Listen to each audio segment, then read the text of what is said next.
Dear students, welcome in ASC starter. Dear student, इस video में मैं आपको ना मिड टर्म का क्लास 6 का नेचुरल साइंस का लास्ट ईयर का पेपर समझा रहा हूँ। ठीक है, पेपर सेम नहीं आता लेकिन आप इससे प्रैक्टिस कर सकते हैं।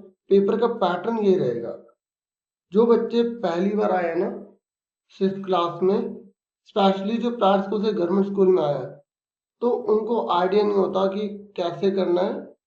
और जो बच्चे गवर्नमेंट स्कूल से हैं उनके लिए भी बहुत ज़्यादा बेनिफिशियल है। देखिए, जो आप बुक से पढ़ रहे हैं, जो बच्चे पिछली जो एक्सरसाइज दी होती है लास्ट में, केवल उन क्वेश्चन को पढ़ते हैं और सोचते हैं उनकी तैयारी हो गई, उनकी बहुत अच्छे से तैयारी हो गई और बहुत अच्छे नंबर आ जाएंगे। पर ऐसा नहीं है डियर, आपको डीपली पढ़ना होगा, एक एक लाइन को अच्छे से समझना होगा। और जब आप इसको देखोगे, इस पेपर को आप सैम्पल पेपर के तौर पे लीजिए और इसको देखो, क्या आपको अच्छे से आता है, क्या आपकी तैयारी अच्छी है।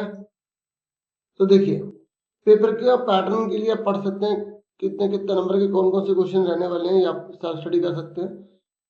जब मैं पेपर समझाऊंगा तो आपको और अच्छे से क्लियर हो ही जाएगा। तो सीधा पेपर पे आते हैं। ठीक है, आप ध्यान से समझिएगा। देखिए, जो सेक्शन ए है ना, उसमें पहले क्वेश्चन में आप देखोगे 12 पार्ट्स और एक एक नंबर वाले हैं। और यहां पर आप देखेंगे ना, यहाँ पर लिखा हुआ है 12 है। ठीक है, और एक एक शब्द वाले आपको आंसर इसके देने हैं। सुन रहे ना मेरी बात? चलो देखो, यहाँ बोला गया है vitamin C gets easily destroyed by heat during cooking. ये कह रहा है कि ट्रू है फॉल्स, कि विटामिन सी को जब हम गर्म करते हैं तो क्या वो डिस्ट्रॉय हो जाता है। तो ये ट्रू है फॉल्स है। जिस बच्चे ने चैप्टर साइंस के जो जो आ रहे हैं, अगर उसकी एक एक लाइन को अच्छे से डीपली पढ़ा है, वो आराम से इसके आंसर दे देगा। क्योंकि डीओई जो है ना, रोड लर्निंग को प्रमोट नहीं करती है। तो इसका आंसर ट्रू है। मैंने आंसर कर रखा है, आप देख सकते हो। मैं समझा देता हूँ फटाफट। ठीक है, थर्माकोल एक विद्युत रोधक पदार्थ है। थर्माकोल जैसे फ्रिज एसी वगैरह लेके जाते हैं ना, जिसके अंदर व्हाइट व्हाइट सा होता है, तो क्या उसमें से करंट पास नहीं होता? ठीक है, क्या विद्युत रोधक मतलब विद्युत की कुचालक होता है, बैड कंडक्टर होता है, इंसुलेटर होता है। इसे इंसुलेटर भी कहते हैं, बैड कंडक्टर को इंसुलेटर भी कहते हैं। तो ये ट्रू है। ठीक है, फिर देखो, ये जो क्वेश्चन है ना, ये सिर्फ प्रैक्टिस के लिए, ये सेम नहीं आएंगे, कुछ और क्वेश्चन बन के आएंगे। आपको अच्छे से बुक की एक लाइन करनी है।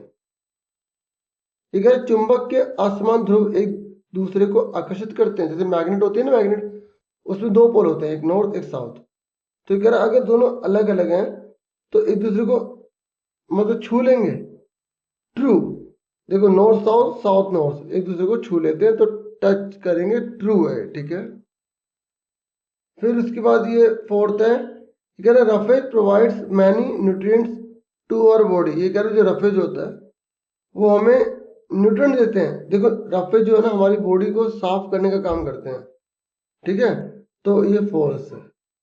न्यूट्रिएंट्स थोड़ी देते हैं हमारी, अगर ये रफेज नहीं खाएंगे तो न्यूट्रिएंट्स हमारी बॉडी यूज नहीं कर पाएगी ना। ठीक है, इसलिए जो है ये फॉल्स है। फिर ये कह रहा है बिजली के झटकों से बचने के लिए विद्युत तारों को डैश से ढका जाता है। देखो, तारों से ढकते हैं ना, तो इंसुलेटर से ढकते हैं, पीवीसी बोलेंगे उसे, पॉलीविनाइल क्लोराइड, हिंदी में कुचालक।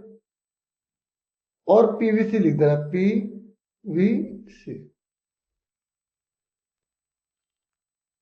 फिर ये कह रहे हैं कि cooking improves the dash of food. देखो, जब हम किसी भोजन को पकाते हैं तो उससे क्या होगा, क्या इंप्रूव होगा? टेस्ट इंप्रूव होगा। ठीक है, स्वाद लिखेंगे। ठीक है, फिर ये कह रहे हैं क्षण चुंबक के दोनों सिरों के डैश कहते हैं। देखो, जो मैग्नेट होती है ना, आपको पता होना चाहिए कौन कौन सी मैग्नेट होती है। जैसे बार मैग्नेट होती है, सिलिंड्रिकल मैग्नेट होती है। ठीक है, बाकी आप कमेंट करके बताना, किसी और कमेंट में कर देना अगर आप कमेंट नहीं कर पा रहे हो। ठीक है, सिलिंड्रिकल हो गई, ओके, और बार मैग्नेट होगी, फिर और आप बताना अच्छे से। ठीक है, तो बार मैग्नेट जो होती है उसमें जो दो एंड होते हैं उसे क्या बोलते हैं? पोल बोलते हैं। ठीक है, चाहे कोई भी मैग्नेट हो, उसमें दो ही पोल होते हैं, मतलब दो ही सिरे होते हैं।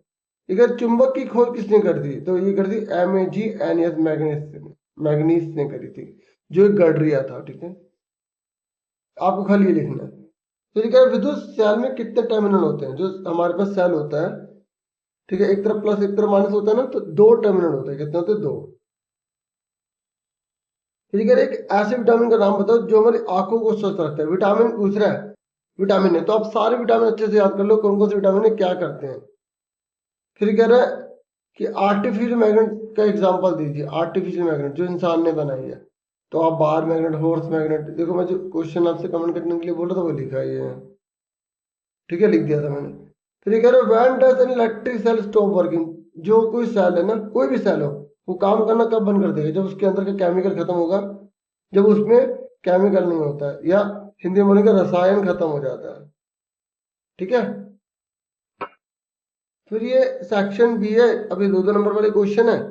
तो यहाँ पर पूछा है बैलेंस डाइट किसे कहते हैं? ऐसी डाइट जिसमें सभी न्यूट्रिएंट होते हैं और रफेज होते हैं, वाटर वगैरह होता है। तो जो हमारी बॉडी को एडिकेट मात्रा में भोजन के अंदर जो चीजें पाई जाती है ना सारी, उसे हम बैलेंस डाइट कहते हैं, संतुलित आहार कहते हैं। ऐसा भोजन जिसमें सभी आवश्यक तत्व पाए जाते हैं। फिर कह रहे हमारे भोजन में ऊर्जा देने वाली, देखो ऐसे क्वेश्चन आ रहा है एग्जाम में, एनर्जी देने वाले कौन होते हैं? प्रोटीन होता है, कार्बोहाइड्रेट होता है, फैट होता है। ठीक है, बॉडी बिल्डिंग के कौन आएगा तो प्रोटीन बता दोगे। ठीक है, आंखों के लिए कौन सा विटामिन है तो ए बता दोगे।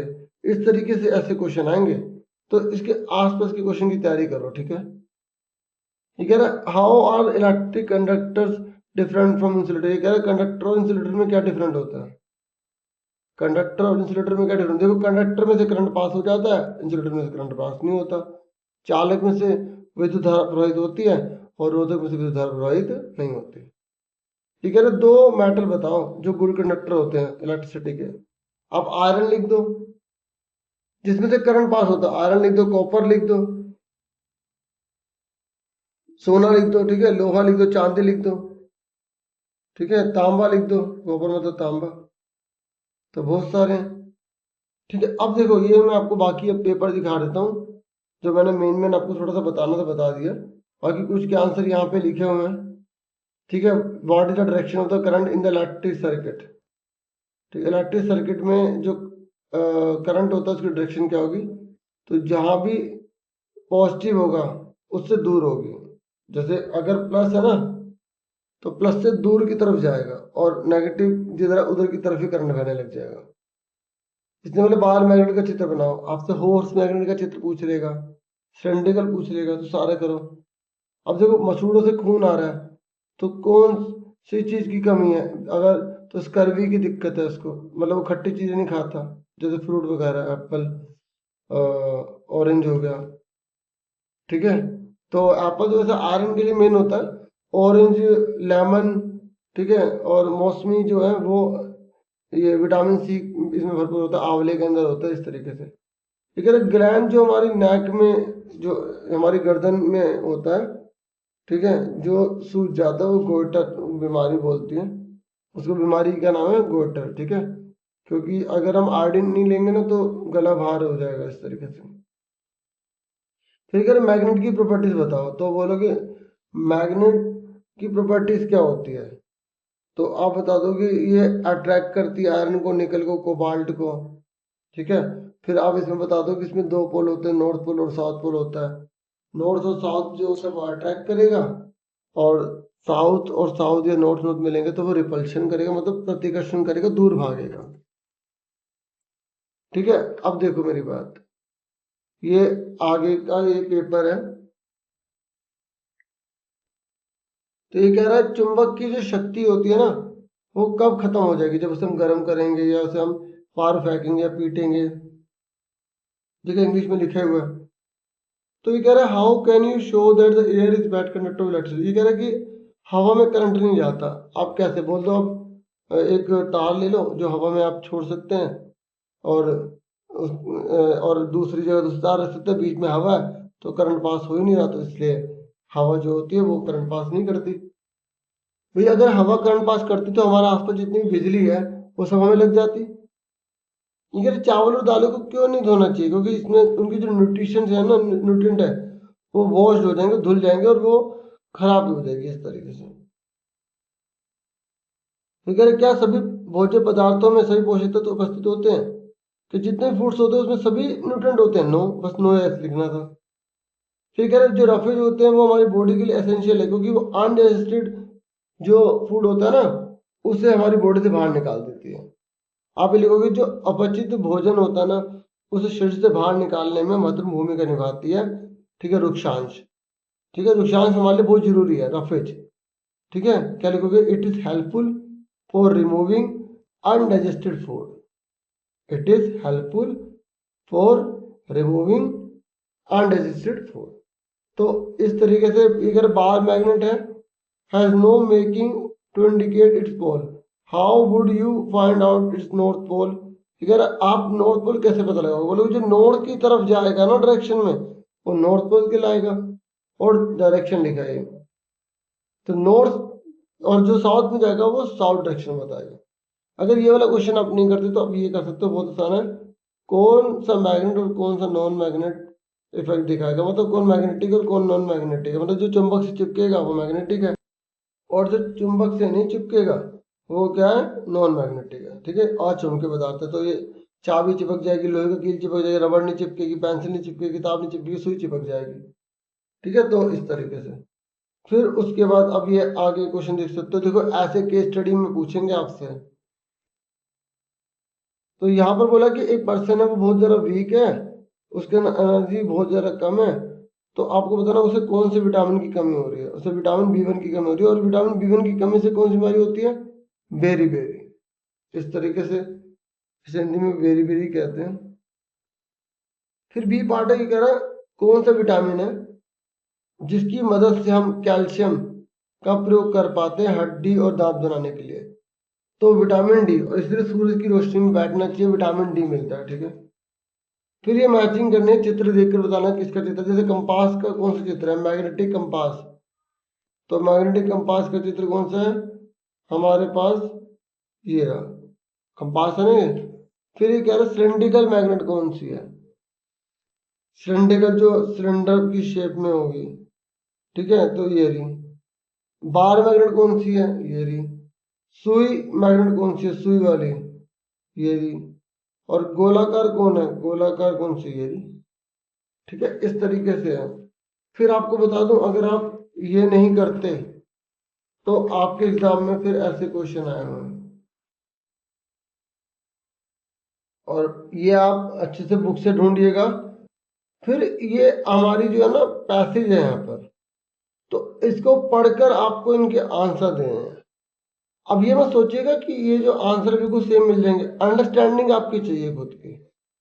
ठीक है, जैसे यहाँ पर बोला गया कि the bulb got fuse due to break in its, bulb कब फ्यूज होगा? तो आप यहाँ पे हेल्प तो ले सकते हैं, लेकिन आपको खुद पता होना चाहिए कि बल्ब तब फ्यूज माना जाता है जब उसकी फिलामेंट टूट जाती है। सुन रहे ना मेरी बात? ऐसे आप इसको देख सकते हैं।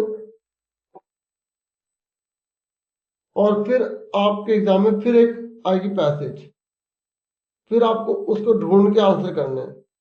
ठीक है, ये ना आपके 5वीं के लेवल की आएगी। जो बच्चे 6th क्लास में है ना, तो आपके सिलेबस में आपने देखा होगा। अगर आप सिलेबस की ढूंढना चाहते हैं ना, तो आप लिखो साइंस सिलेबस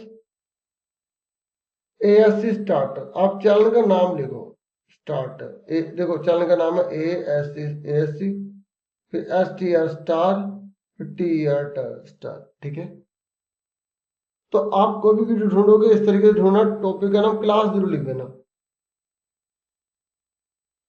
तो ये कह रहा है निम्नलिखित में कौन सा भी सब्जी के रूप में यूज होता है? देखो कितना आसान था।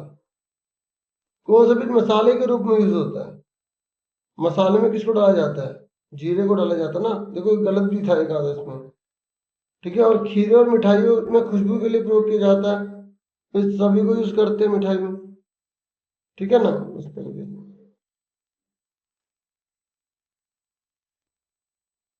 देखो यहाँ पर ना थोड़ा बहुत ही लिखा है इन्होंने, तो हमें आंसर अपनी बुद्धि से करना होता है, ये जिन्होंने चैप्टर पढ़े हो।